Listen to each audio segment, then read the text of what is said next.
भारत की संस्कृति में हर पर्व किसी न किसी भाव और संदेश से जुड़ा होता है।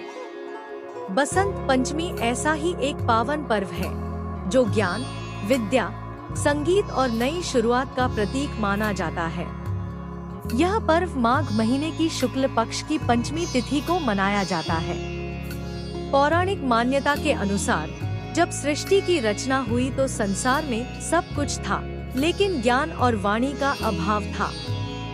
तब ब्रह्मा जी ने अपने कमंडल से जल छिड़का, जिससे माँ सरस्वती प्रकट हुई।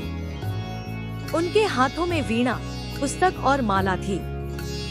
उन्होंने वीणा के मधुर स्वर से संसार को वाणी, बुद्धि और ज्ञान प्रदान किया। उसी दिन को सरस्वती पंचमी या बसंत पंचमी के रूप में मनाया जाने लगा। बसंत पंचमी केवल धार्मिक पर्व ही नहीं, बल्कि प्रकृति के बदलाव का भी उत्सव है।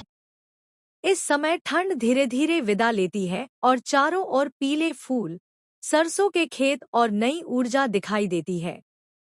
इसलिए इस दिन पीले वस्त्र पहनने और पीले व्यंजन खाने की परंपरा है, जो खुशहाली और सकारात्मकता का प्रतीक है।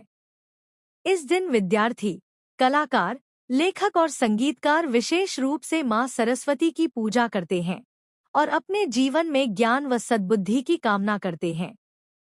कई जगह बच्चों को पहली बार पढ़ाई शुरू कराई जाती है, जिसे विद्यारंभ संस्कार कहा जाता है।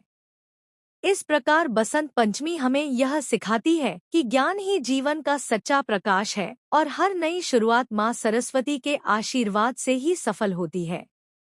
माँ सरस्वती की कृपा हम सभी पर बनी रहे।